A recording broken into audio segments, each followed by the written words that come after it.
Hola amigas, amigos, bienvenidos a esta edición de día martes de el Villegas y partamos con la lluvia. La lluvia que ha caído intensamente en la región metropolitana, en Valparaíso, entiendo, en los alrededores de Rancagua, toda la zona central. Ha llovido bastante, lo estábamos necesitando y necesitamos todavía bastante más. Les puedo contar un par de cosas sobre esta materia porque el tema de la meteorología siempre me ha atraído como uno de esos hobbies o intereses que de repente emergen sin saber uno muy bien por qué, pero en fin, que surgen por algún motivo y uno estudia el asunto un poco. A mí cuando me interesa un tema me pongo a estudiarlo hasta cierto punto, según el caso. Y alguna vez hace muchos años cayó en mis manos un libro de meteorología y me puse a estudiarlo. Muy interesante. Pero, claro, en la meteorología ocurre lo que es menos notorio en otras ciencias. A saber, en la meteorología se hace inmediatamente notorio la fragilidad de los pronósticos humanos. Lo complejo, lo difícil y a veces lo imposible que es que la realidad se ajuste a los modelos teóricos, por muy sofisticados que sean. Yo estuve leyendo en la mañana una serie de artículos de un montón de meteorólogos que fueron entrevistados por la prensa a fines del año pasado o principios de este, para que dieran un pronóstico acerca de más o menos cómo se venía el año desde el punto de vista de la pluviosidad, y no le achuntó ninguno. Así de siempre. Todos se pusieron, los más cautelosos se pusieron cautelosos, trataron a la chilena, ¿no? Esa onda de la cautela. No dijeron nada en concreto. Otros hablaron de que el fenómeno de la niña que trae sequías se iba a fortificar más adelante, que el niño iba a llegar, que trae lluvias, pero iba a llegar en verano cuando no hay ninguna situación que produzca sistema frontal, etcétera. Nadie dijo, es probable que este junio sea mucho más lluvioso que los junios que hemos tenido en los años anteriores. Y por eso cuando me quiero recordar, quiero tener una prueba ante la vista de lo inciertos que son los cálculos humanos sobre cualquier cosa. Leo los pronósticos meteorológicos con la seguridad de que me voy a encontrar con errores, con cosas que no se ajustan a lo que ocurrió. Lo mismo pasa con los economistas. Ustedes habrán leído 1.000.000 de veces a economistas diciendo estamos ajustando o corrigiendo las cifras, es decir, cifras que habían dado antes y que estaban completamente equivocadas. Después examinemos lo que pasa con los politólogos cuando se les consulta acerca de los procesos políticos que están en curso y cómo se equivocan. Les pregunto si hay algún politólogo en Estados Unidos que haya previsto lo que ocurrió después de la muerte de este señor Floyd. En lo específico, estoy hablando de pronósticos entendidos como una predicción relativamente específica, porque hablar en general no constituye ninguna ciencia. Cualquiera puede hacer pronósticos del tipo mañana vamos a seguir, la Tierra va a seguir girando, cosas como esas. Y pasa en todas las actividades humanas en que las predicciones se refieren a fenómenos complejísimos, cambiantes, y es por esa razón que yo llegué a desarrollar una especie de algoritmo personal en el sentido de que utilizar los pronósticos de los especialistas para saber al menos qué es lo que no va a ocurrir. Y esto no por una cuestión de magia o por hacer un chiste, sino porque parto de la base que aquellas predicciones que se ofrecen son hechas sobre la base de suponer una serie de situaciones y extrapolarlas, y yo parto de la base de que esas extrapolaciones van a fallar siempre, porque en el camino, en el lapso de tiempo, la realidad se va a encargar de cambiar todo. Y así suele ocurrir. Dicho eso, ustedes se preguntarán, bueno, ¿por qué ha llovido tanto estos días?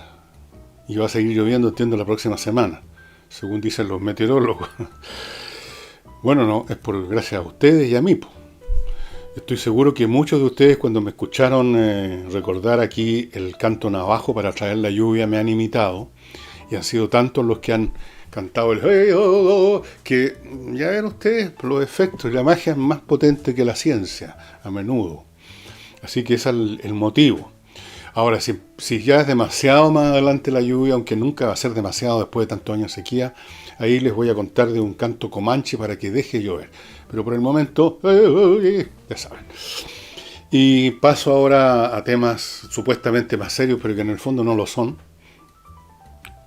¿Qué hay de serio realmente en nuestra vida terrenal? Siendo como somos criaturas tan insignificantes, frágiles, patéticas y sobre todo ridículas a menudo en nuestras pretensiones. Bueno, esta institución, el World Health Organization, que ha estado tan puesta en tela de juicio por las conductas bastante sospechosas de quien la dirige, este señor Tedros, no sé cuánto, que parece que tiene muy buena relación con el emperador chino.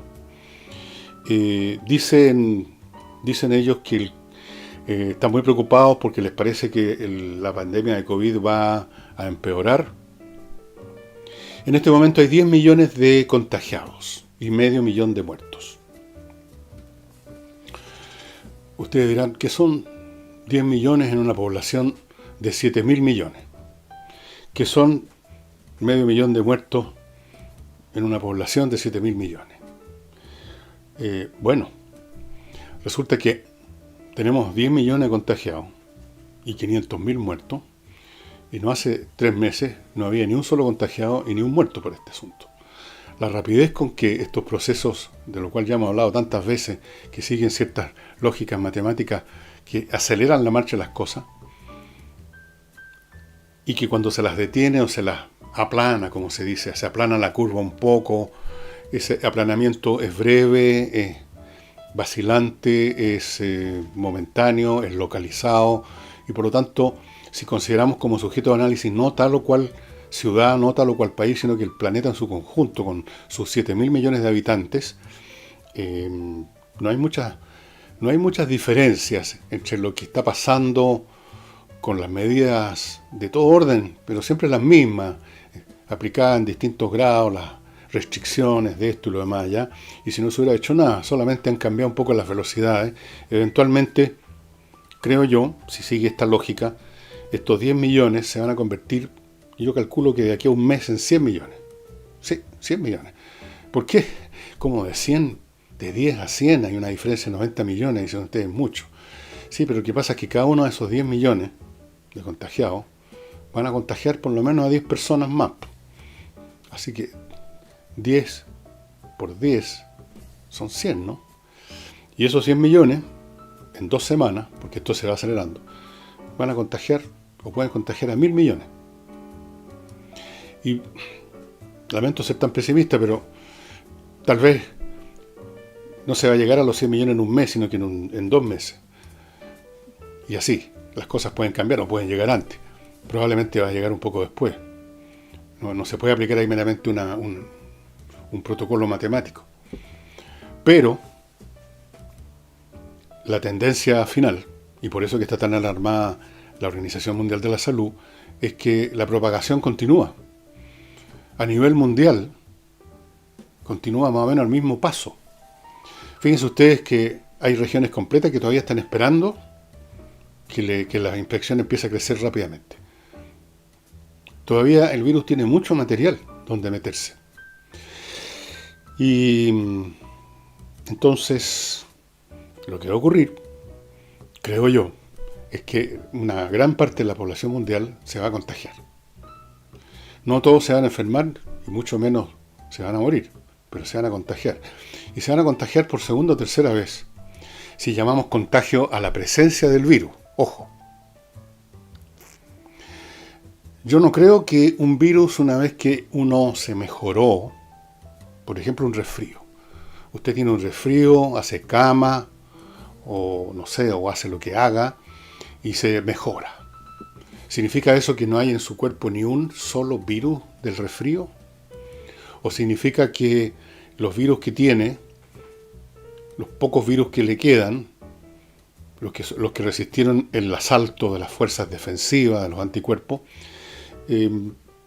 se mantienen en un nivel pequeño que no genera una respuesta inmunológica, y están ahí como están todos los días, en todos nosotros, multitudes de entidades ajenas coexistiendo con nosotros. Ustedes sabrán, por ejemplo, que en los intestinos existe lo que se llama una flora intestinal de bacterias, que al final de cuentas resultan bastante colaboradoras, cooperativas en el proceso de la digestión.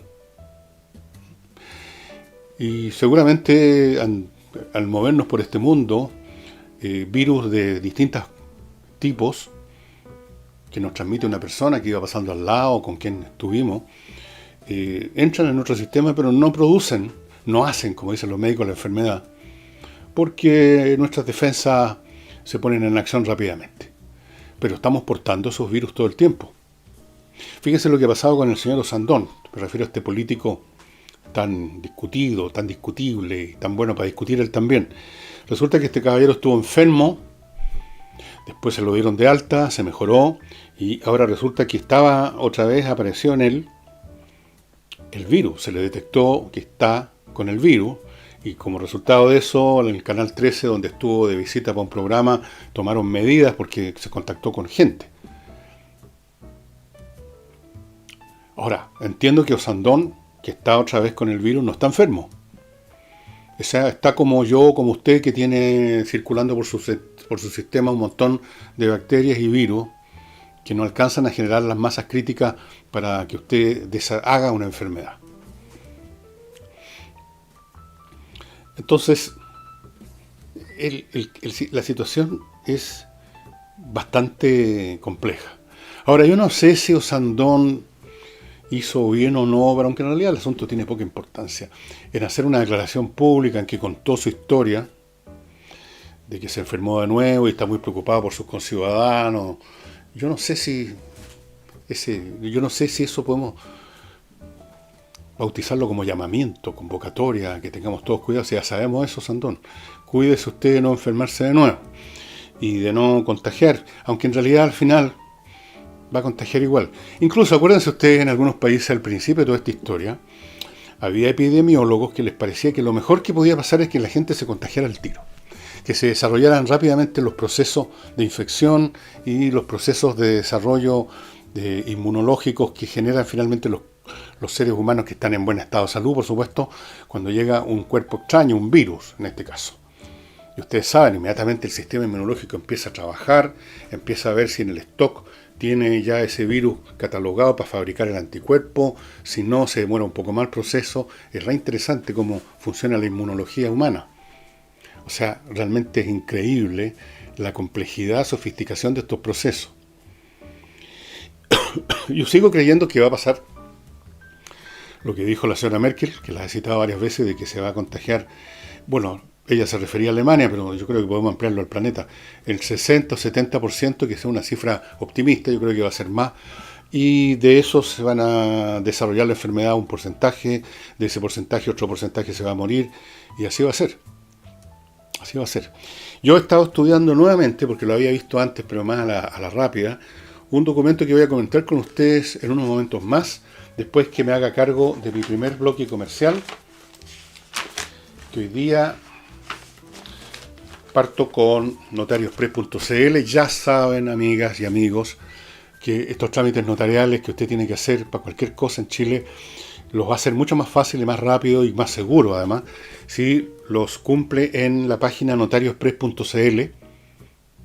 En su propia casa, en su oficina, usted abre esa página, pone donde corresponde el papel que necesita, inmediatamente aparecen los diálogos o espacios para que usted llene los datos requeridos para ese papel, se completa el formulario, digamos, lo hacen pagar ahí mismo en la página, para eso se usan las tarjetas que se usan para comprar en internet, por la misma, y la información es enviada a la notaría más cercana a su casa o la que usted eligió, y le dicen tal día está todo, está listo todo.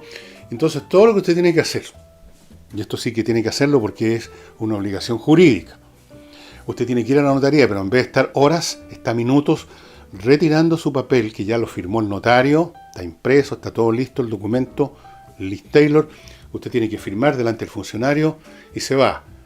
Tiempo necesario para todo eso, no sé, pues 4 minutos, 5, 3, 10, no más que eso, en vez de estar sentado en la notaría. ¿Quién no ha pasado por ese trámite esperando que lo atiendan por mucho rato? Fuera de eso, notariospress.cl tiene un servicio, usted puede averiguar más detalle en la página, para la transferencia de vehículos sin concurrir al registro civil. Una institución que un colega, no sé si llamarlo colega, si él estaría contento que yo lo llamara colega, ¿no? El señor Moschati de la Bio Bio. Parece que tiene un video donde habla de lo terrible que es el registro civil. Yo no lo he visto, así que no sé sus argumentos, pero como sea, sin tener que ir al registro civil, usted puede tramitar esta transferencia. Para las personas que están a punto de ir a una corte a pleitear un asunto civil, como todos los que se suscitan cuando usted se divorcia o usted es parte o posible parte de un legado que ha dejado el amado tío abuelo que murió y dejó un televisor del año 68 y dejó cosas como esas, pero igual la gente se pelea por cualquier porquería. Y muchos otros temas civiles, que son la mayoría, de hecho, de los temas que enfrentamos las personas normales en la vida en una corte. Salinas y Ojeda, anótenlo bien en su mente. Salinas y Ojeda es el bufet especializado en esos casos. Especializado.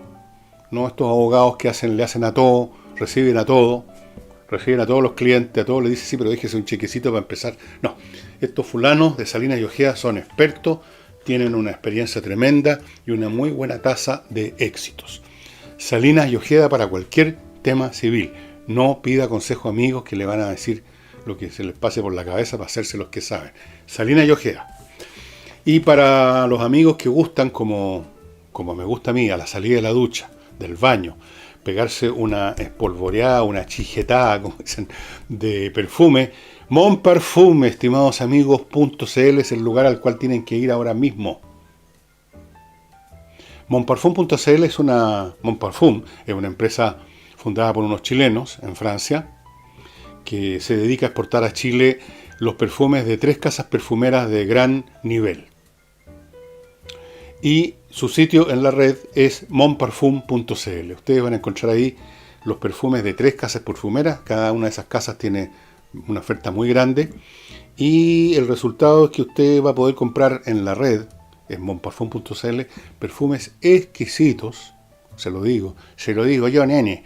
Perfumes exquisitos que de otra forma no los va a poder conseguir. Monparfum tiene un sitio en Chile, un depósito con toda la variedad de perfumes, de manera tal que si usted compra ahora, le va a llegar muy rápido. No es cuestión de esperar que llegue el vapor de la Cunard Line con el producto. Ya está aquí esperando que usted se lo lleve a su baño. Y les decía que estuve estudiando de nuevo un material muy interesante que fue publicado en el año 2007, hace 13 años, por un señor llamado Thomas Garrett. El paper, que ustedes lo pueden encontrar en la red, se llama estoy traduciendo, está en inglés, Efectos económicos de la influenza española de 1918. Y es un estudio súper interesante porque está muy detallado. Los efectos económicos están considerados, ya creo que los contamos una vez, lo voy a ir de nuevo a eso en un momento más. Pero antes de llegar a esa parte, el autor examinó todas las variables estadísticas que se recopilaron en esos años acerca de cómo operó en las ciudades grandes, en las ciudades chicas, en el campo, esta influenza española que, como ustedes saben, no es de origen español en primer lugar, pero sí le pusieron ese nombre, por motivos que desconozco. Y quizás porque partió primero en España, probablemente, no sé. El hecho es que esa peste mató 50 millones de personas. Y hay un montón de datos que los examina y uno puede sacar algunas conclusiones que precisamente este señor adelante que serían posibles para una futura pandemia. Estamos hablando del año 2007, no había ocurrido nada todavía. Bueno, cosas similares a lo que está pasando ahora. Primera información que les doy. La peste llamada influenza española, la epidemia, duró 2 años. En 1920 ya se consideró que el asunto estaba superado. 2 años. Segundo, analizando, y usted puede ver multitud de cuadros estadísticos en este estudio, analizando qué pasó en las ciudades, siempre se produjo una segunda ola, lo que estamos viendo ahora en todas partes del mundo, una segunda ola. ¿Y por qué se produjo esa segunda ola? Porque después que algunas medidas que se tomaron con el primer brote de la epidemia resultaron relativamente efectivas y los números de contagiados y de muertos empezaron a bajar, las medidas se relajaron, a veces se relajaron informalmente, no hubo una orden de reabrir el país ni nada, se relajaron y hubo un segundo brote.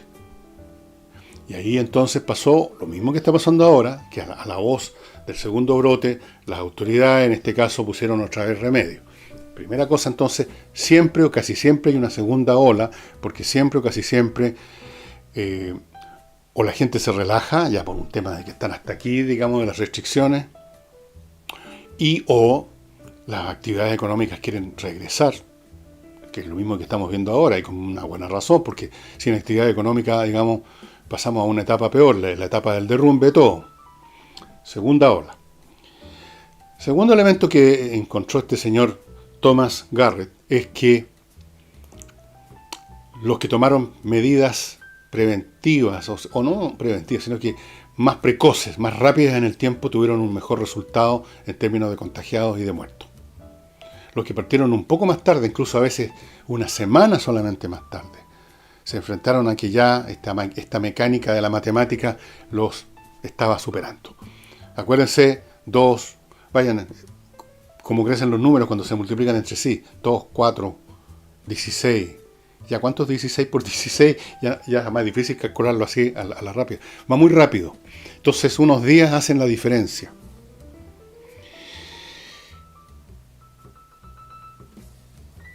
Tercera cosa. Los que se recuperaron de la enfermedad, dice este autor, el señor Garrett, vieron sus vidas cambiadas para siempre. No especifica por qué.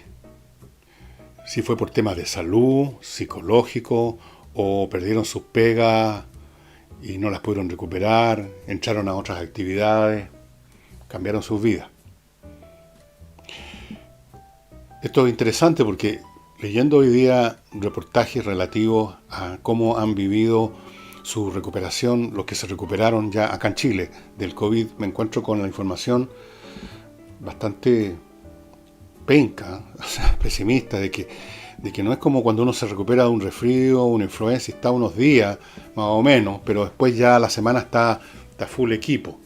No, la gente está con problemas de fatiga muscular inmensa. Contaba un señor que sube 2 pisos y no puede hablar, no, le falta la respiración.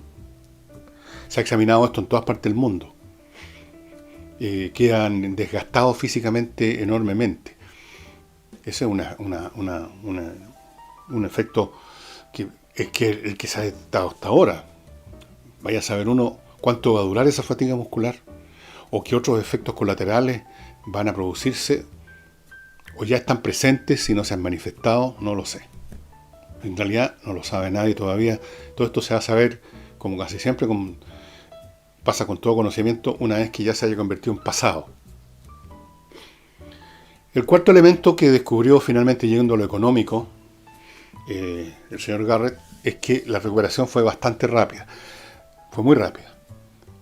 Yo mismo lo he mencionado acá, y probablemente basado en la primera lectura que hice de este estudio, que yo estimo que la recuperación va a ser también cosa de meses, o a lo más un año, un poquito más. No va a haber un retroceso económico como algunos agoreros han dicho en algún momento. Yo no sé si siguen diciendo lo mismo y que esto iba a ser algo así como retroceder 50 años. No, eso no va a suceder. Pero lo que se perdió, se perdió. Lo que se perdió en este año 18 al 20 en Estados Unidos son, a ver si me acuerdo de la cifra, eran algo así como 160.000 millones de dólares, una cantidad por el estilo. Y lo que se va a perder ahora, suponiendo que más o menos tengamos el mismo proceso, una peste que dura 1 o 2 años,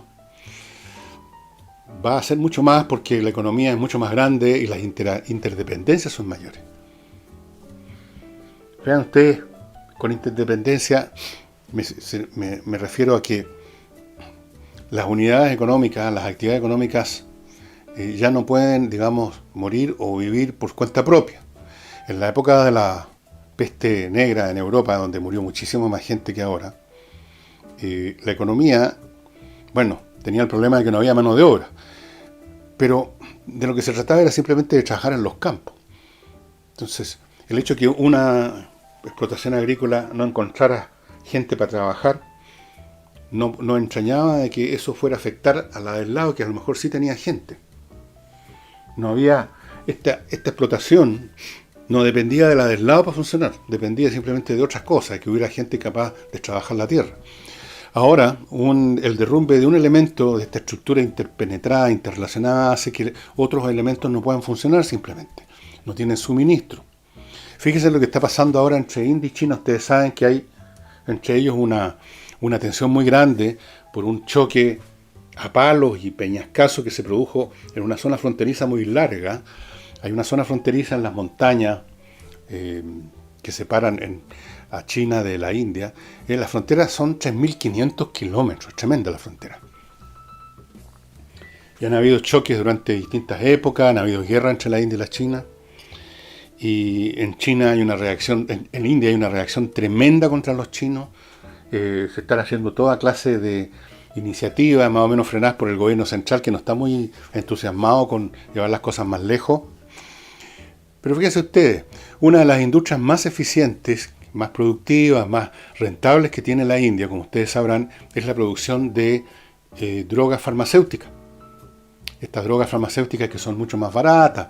Han habido discusiones en Chile porque las empresas farmacéuticas occidentales que no quieren la competencia de estas drogas exactamente iguales, según dicen los indios, que son mucho más baratas. En fin, es una industria importante en la India. Pero ¿quién provee de los elementos químicos para producir esos fármacos?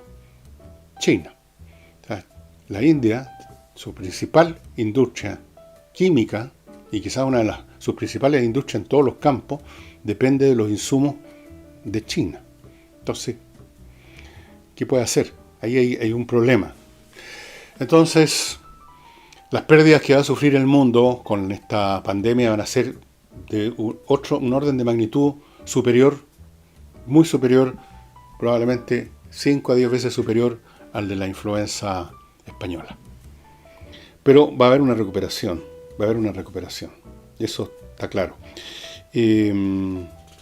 A propósito, ya que Osandón hizo una declaración pública de que está contagiado de nuevo, ¿por qué no voy a hacer yo también una declaración pública? Estoy súper sano, no tengo ningún problema. Ya, para información de los espectadores, los visitantes de este sitio. Yo voy a ir ahora a un segundo bloque y después voy a entrar a una materia totalmente distinta para que salgamos de esto. ¿Qué les parece? Ni se imaginan lo que va a ser.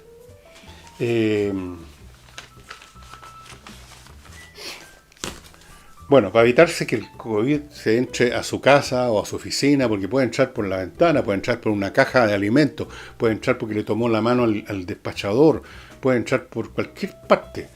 Si uno no está del todo a salvo encerrado en la casa, desinfecte periódicamente con ozono, el más poderoso desinfectante natural que existe, y esta desinfección la lleva a cabo Ozonium, cuya dirección es ozonium.cl, y hay también 2 teléfonos, llámenlos. Es el más efectivo desinfectante que existe según la Organización Mundial de la Salud. Su aplicación es rápida porque viene en forma de gas, por lo mismo se esparce por todos lados, no queda ningún lugar sin la acción del gas, elimina olores y por supuesto no daña a la gente ni a los animales, nada, no usted puede hacer fumigar su casa o su oficina sin ningún miedo. Controller, a su vez, no fumiga las empresas, las optimiza. El sector más complicado, el sector administrativo, ahí donde están todos los temas de cuentas, contabilidad, auditorías, pago de esto, pago de más allá, cotizaciones, sueldos, números que van y vienen, papeles. Siempre hay problemas ahí. Póngase en manos de Controller, una empresa que se creó, se fundó y funciona para optimizar el funcionamiento administrativo de otras empresas. Ellos echan una mirada, estos expertos que trabajaron 20 años en empresas internacionales, echan una mirada, encuentran dónde están los cuellos de botella, cuáles son las ruedecillas administrativas que están funcionando mal y que están poniendo todo el sistema avanzando a la rastra como frenado y que generan problemas de vez en cuando. Todo eso lo detectan y lo asesoran para corregir todo eso y funcionar mucho mejor. Póngase en contacto con Controller, tienen planes para toda clase de empresas, de cualquier tamaño. Ahí están los contactos, no pierda la ocasión de, sin hacer otra cosa que levantar el teléfono, mandar un mail, mejorar el funcionamiento de su empresa. Y para lavar bien su ropa y dejarla rica, además con un buen olor, suavecita, Lavo Club, que tiene el detergente del cual les he hablado tantas veces y cuyas características ya conocen, y que ofrece además, ahora han producido también un suavizante con aroma. El suavizante deja, ustedes saben, la ropa no solamente queda lavada, sino que queda suavecita, queda como peinadita, y queda con un rico olor. Ahí ellos tienen 3 versiones: Baby Care, Blue Nature, Menta Aloe, que es el que recomiendo yo, pero es cuestión de gusto, ¿no es cierto? Acuérdense que el Lavo Club le lleva estos productos a su casa, el detergente, por ejemplo, el tanque de 10 litros, y cuando se le acaba, usted llama y le traen otro. Usted no se tiene que mover de su casa para recibir estos productos. Y no olvidéis, amados hermanos, en estos tiempos en que estamos mucho más en casa, y mucha gente dice, ¿qué hago con mi tiempo? Porque no están acostumbrados. El tiempo lo gastaban en estar fuera de la casa. A veces en cosas útiles y muchas veces en inútiles. ¿Qué hace con su tiempo? Bueno, hay muchas cosas. Una de ellas es el ajedrez. Créanme los que nunca han conocido este juego, que es lo más entretenido que hay. Mucho más entretenido que ver un matinal. Mucho más entretenido que un reality show. Ajedrez. En espacioajedrez.com, que es un sitio creado por nuestro compatriota, amigo y maestro internacional de ajedrez, Pablo Tolosa, gran valor, como dicen o decían antes los cabros, hay para su disposición una caja con el tablero, con las piezas con tutti, con unas licencias para entrar a espacioajedrez.com y hacer uso de todos los servicios. Y hay también disponible ahora un reloj digital para darle al juego ese elemento extra de tensión y emoción, que es el hecho de que usted tiene que jugar contra el tiempo. Un deporte que tuviera un tiempo eterno, una lata. Imagínense un partido de fútbol eterno. Ni siquiera sabríamos el resultado, porque todo puede pasar en la eternidad. Así es que el tiempo es importantísimo. El reloj digital, que es esta caja, ahí viene dentro de esta cajita, ya les he mostrado el reloj, permite que las personas que están jugando se vayan controlando el tiempo unos a otros. El tiempo va corriendo, uno tiene que jugar, uno puede eternizarse, es muy entretenido. Y voy a ir a este bloque al tiro para poder pasar inmediatamente a lo que les tengo, que es súper entretenido. No olviden a Hey, el corredor más rápido de Chile para vender propiedades, para encontrarle buenos arrendadores, para tasar bien su propiedad y, si acaso usted es rentista, para administrarle sus arriendos. Hey. No olvidéis tampoco, los que quieren invertir en Estados Unidos, invierta en USA.cl, un sitio web. Usted, sin moverse su casa, sin moverse su escritorio, usted va a poder, con esta empresa que funciona en la red, hacer inversión en Estados Unidos en una multitud de campos. Ellos manejan 3.500 franquicias, tienen miles de ofertas inmobiliarias, terrenos, casas, departamentos, arriendo, compra, venta. Fuera de eso, le pueden tramitar, si usted quiere, una cuenta corriente en Estados Unidos que facilita muchos negocios, por supuesto. Así es que invierta en USA.cl, y solo le estoy diciendo una fracción mínima de todos los servicios que van a encontrar ahí. Y finalmente, Climo, amigos, para que su casa esté climatizada a su gusto. Empresa chilena, premiada, gran capacidad de innovación. Llamen o pónganse en contacto con miclimo.com para que reciban una visita de funcionarios que son revisados toda la semana, desde el punto de vista de la salud me refiero, que llegan con un equipamiento, no hay ningún problema, y le van a instalar estos equipos que realmente le cambian la vida a uno. Nada de estar yendo a comprar parafina para la estufa, hedionda además, y que se vuelca puede quemarse en la casa. Nada de estar escuchando a ver si llegó el camión del gas. Nada de estar prendiendo esas estufas eléctricas que no calientan nada y gastan como país en guerra. Estos aparatos funcionan con muy poca electricidad, son silenciosos, y vieran ustedes el chorro de aire caliente o aire fresco, según usted quiera, que le tiran encima. Usted lo puede graduar eso como quiere, la temperatura, la velocidad del viento. Es fantástico.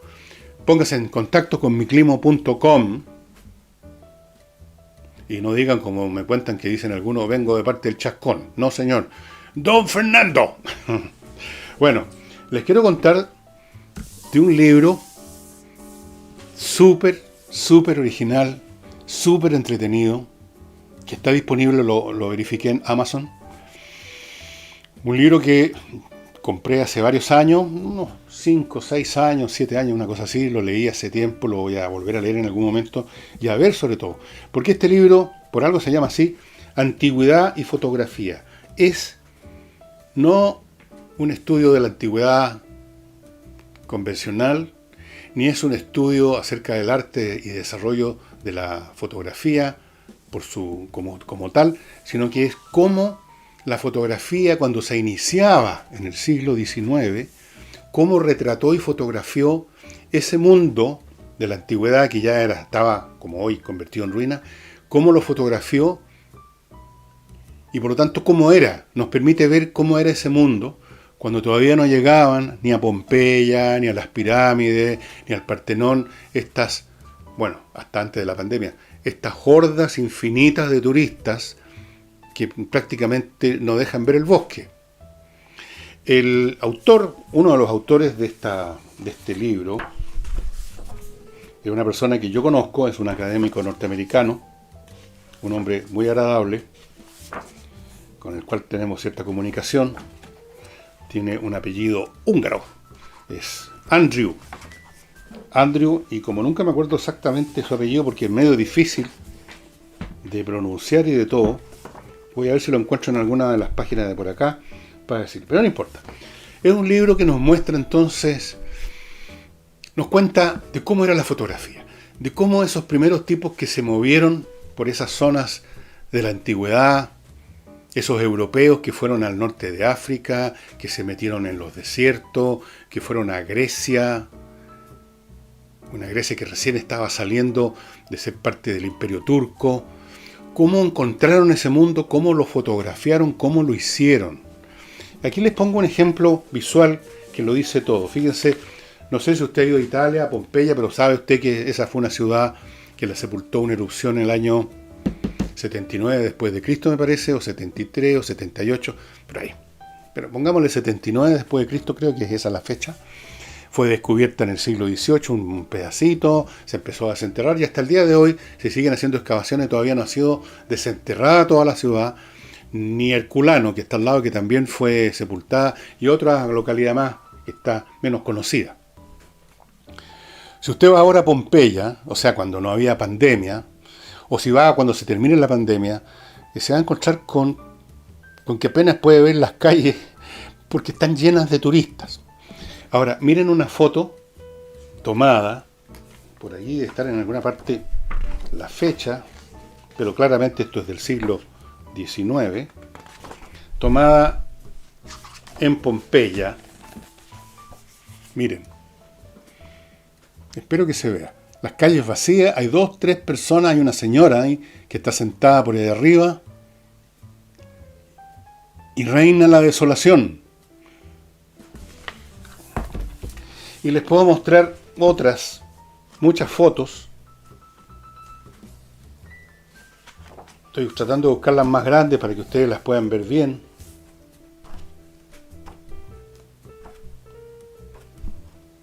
Donde aparezca gente también. Pero es re poca la gente.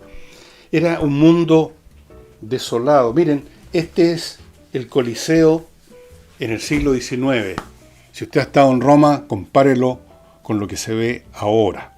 Es el mismo Coliseo, pero está rodeado de avenidas repletas de automóviles, de unos tipos que se disfrazan de legionario para sacarse una foto con usted, y si no les pasa las liras o los euros que ellos quieren, le ponen el gladio o la espada aquí en el cogote.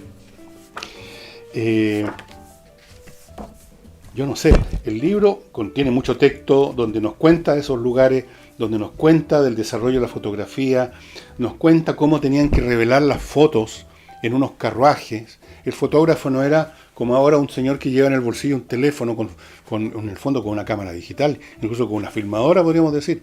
Iba con un carretón, con unas cámaras inmensas, depósitos químicos para el revelado, era todo un cuenteo. Entonces, no era llegar y llevar. Miren, esta pirámide y la esfinge de Gizeh, no hay absolutamente nadie Bueno, esta es la tapa del libro. Esta es la tapa del libro. Y les cuento a los interesados en la fotografía, que no son pocos, que se van a encontrar aquí con un tesoro con este libro. ¿Cómo ha cambiado la fotografía? Yo a los 12 años me tocó alguna vez estar enfermo de una gripe. En esos tiempos, en los años 60, la gente guardaba camas la enfermedad, no como ahora que se toman un antigripal y siguen cascando y infectando a todo el mundo. No, sobre todo los niños, los escolares, los metían en la cama y podían estar 2 semanas, tranquilamente. Y en uno de esos periodos en que estuve 2 semanas, mi madre me regaló un libro argentino, me acuerdo, donde aparecían como 5 o 6 hobbies, la ABC, para ver si uno se interesaba en alguno. Cómo iniciarse en la carpintería, cómo iniciarse en qué sé yo. Y uno de ellos era en la fotografía, y eso fue lo que me interesó. Y recuerdo mi primera cámara fotográfica, que la tengo por ahí, creo todavía, una cámara de cajón, así se llamaban. La primera máquina de 35 milímetros, etcétera. Durante muchas décadas la fotografía era un tema de tener una cámara que usaban una película de celuloide, o sea, una emulsión química que había que mandar a desarrollar. Todo el asunto tomaba tiempo. En verano todo el mundo llegaba con rollos a las casas fotográficas, como en Santiago las más famosas eran Ray Schneider y Loven, la casa Loven, que ya no existe, me parece. Y entonces uno tenía que esperar el tiempo que se demoraban en revelar en los negativos, y los que éramos un poquito más acuciosos, en vez de pedir al tiro las copias, pedíamos solo los negativos para ver cuáles valía la pena copiar. Era todo un cuento. Bueno, usted sabe cómo es ahora. Todos tenemos en nuestros computadores, en nuestros iPhones, millones de fotos que no las vamos a ver más. Las tomamos una vez, quedaron a veces guardadas automáticamente en la nube o adentro del dispositivo también, y nunca más las vemos. Rara vez hacemos una revisión de las fotos, cosa que antes era todo un ritual. La gente que iba de turista a Europa, por ejemplo, yo recuerdo eso, cabros chicos, iban con sus cámaras, tomaban diapositivas. Era una película en color distinta para hacer copia, diapositiva, y había una función especial en la casa de esas personas, a la cual invitaban a familiares, amigos, a la exposición con una máquina especial proyectora de las diapositivas. Era toda una función ver las fotos que se habían tomado en esas vacaciones, en Europa. No dejaba de tener eso una dosis mucho mayor de vida, de experimentar las cosas, que ahora, que donde simplemente fantasmalmente tomamos las fotos, que también fantasmalmente se van a la nube y no las vemos nunca más. Se convirtió en una banalidad el arte o la ciencia o la práctica de tener el tiempo con una fotografía o con un video. Entonces, la historia de la fotografía es muy interesante. Es la historia también de usos y costumbres y valores y maneras de ver el mundo. Hoy en día, por ejemplo, a mí me llama la atención, y quizás a usted también, que en cualquier evento o situación que se está produciendo, la gente, en vez de estar mirando con sus ojos y procesando la información y quizás haciendo una hipótesis, o por último mirando simplemente, en vez de eso levantan su camarita, su teléfono, y están todos haciendo esto. Va la mitad del público haciendo esto. Es decir, han delegado la función de mirar el mundo a la máquina, al teléfono. Y nunca van a mirar esa foto, tampoco la van a estudiar después. Decir, mira, qué interesante esto, ampliémosla, arreglémosla. No, quedó ahí. La máquina evitó que usted mirara. Mire qué cosa más curiosa. ¿No es así? Y así como el Twitter evita que usted piense. Se le ve una experiencia, está en una situación, e inmediatamente, sin pensar ni un segundo, escribe la primera hueá que se le ocurre. Perdonen el tecnicismo. Bueno, el libro, vuelvo a mostrarlo, estimados, Antiquity and Photography. En estos momentos precisamente he estado mandándole mail y he estado recibiendo mail del autor de este libro, que está preparando otras cosas. El libro yo lo encuentro realmente fantástico. Porque en el fondo es la historia de la arqueología, es la historia del estudio de las ruinas, es la historia del desarrollo de la fotografía, es la historia de esas regiones del mundo donde alguna vez hubo grandes civilizaciones que murieron Y antes que se convirtieran en lo que ahora son objetos de turismo, eran lugares desolados. Desolados. Qué lástima que no he podido encontrar una foto del Partenón, que está en alguna parte, me acuerdo muy bien, en que este Partenón, que ahora prácticamente uno no lo puede ver, miren, aquí hay otra foto, donde hay dos personas, precisamente, a los pies de uno de los edificios que están en la cima, no sé si llaman la colina donde se encuentra el Partenón. Dos personas vestidas a la usanza de los griegos de esa época, ¿no? 1, 2, 3, 4, 5 personas. Hay un tipo apoyado en una columna, hay unos niños jugando a la escondida. Realmente un libro espectacular. Miren esta otra foto, precisamente del Partenón, donde se ve un policía griego, un griego que está mirando, que debe ser el ayudante del fotógrafo, y dos personas más al fondo. No sé si se nota. ¿Sí? ¿No? No, si no se nota bien, compren el libro. Realmente es un libro fantástico. Ustedes no necesitan, incluso aunque no sepan ni una palabra de inglés, solo con ver estas fotografías increíbles, ya es bastante. Y el ángulo con que Andrew y sus colaboradores hicieron este libro realmente muy original, súper original. Y eso sería todo, estimados amigos.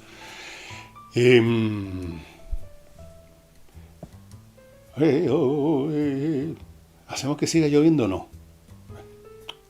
Díganme por mail qué quieren de mí, qué nueva magia quieren de mí. Nos vemos mañana.